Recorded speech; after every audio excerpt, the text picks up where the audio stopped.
Então, concluindo, né, a parte final desse nosso bate-papo, com um cenário assim, um pouco já meio torto, por força de alguns problemas técnicos, é só referendar que a questão da fascinação, ela realmente tira o indivíduo, ele fica desprovido desse senso crítico, o que acaba produzindo a percepção de que essa pessoa está dotada de uma missão específica a ser desenvolvida, e ela fica envolta num misticismo, em que os seus potenciais mediúnicos são os mais destacados possíveis, os seus registros do mundo extracorpóreo são os mais ajustados, as suas informações carregam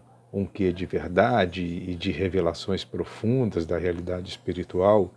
É uma fase muito difícil e que, para a solução, exige um esforço pessoal muito grande, uma abnegação profunda, porque o seu orgulho está exacerbado e ele vai ter que trabalhar justamente o contrário, né? O aspecto de perceber-se fora de um contexto. E também exige da instituição a qual ele está vinculado, né, por força da busca deste auxílio, uma assistência continuada e que demandará, por certo, um período bastante alongado. E, por fim, a subjugação, que na perspectiva de evolução do quadro obsessivo, a sua expressão mais intensa, é uma obsessão num processo superlativo.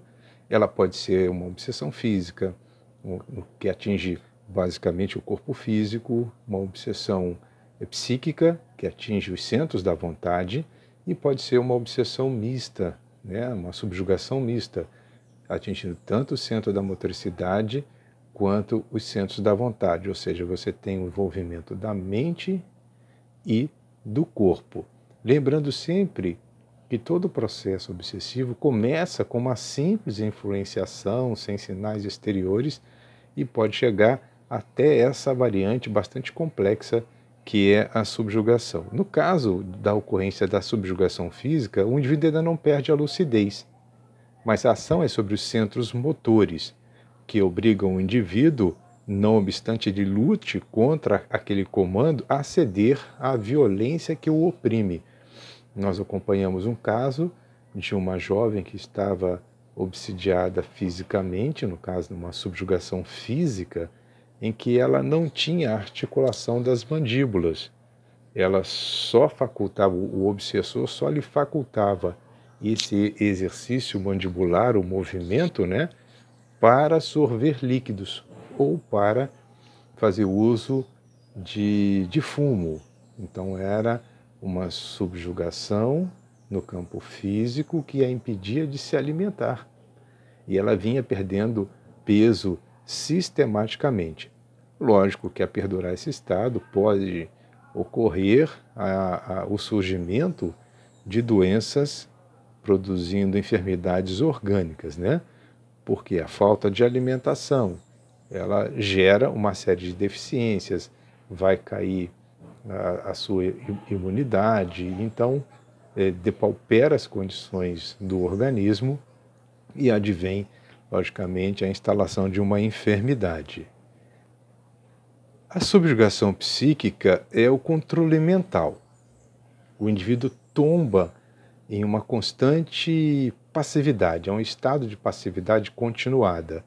Ele fica como que torturado emocionalmente, podendo chegar à perda completa da lucidez.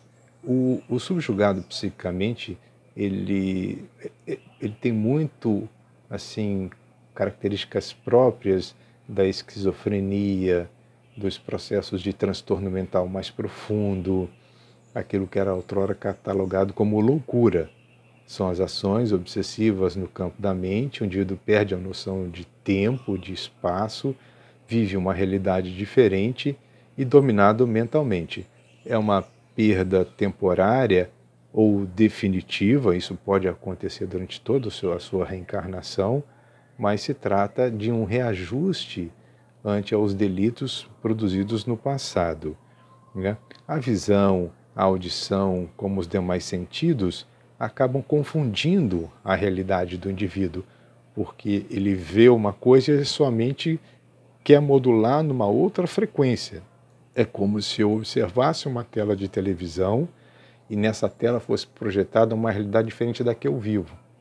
E eu passo a dar validade à projeção, não àquilo que eu estou percebendo por meio dos sentidos.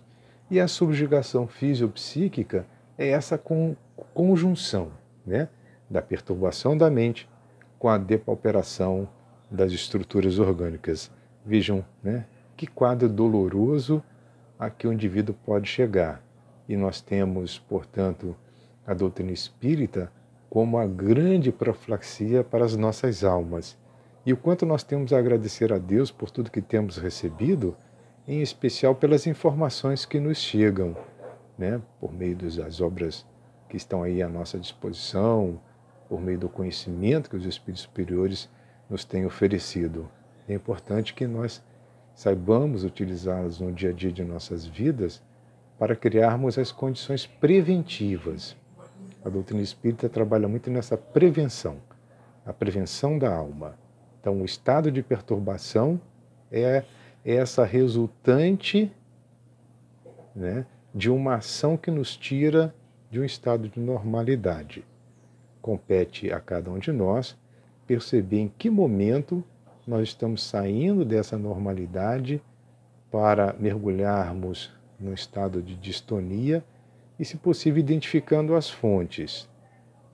Daí, uma vez mais, convidamos a todos, inclusive a mim mesmo, a fazermos uso dos preceitos evangélicos em nossas vidas, o que tem sido um grande desafio nas horas que passam, né? Deixamos para todos os nossos amigos que dedicaram um tempo precioso de suas vidas, né, para entreter-nos neste recurso midiático que nos aproxima de alguma forma, a nossa gratidão profunda, desde já apresentando as nossas desculpas pelas limitações tecnológicas, por alguns desajustes nessa filmagem, muito naturais de uma primeira experiência como essa.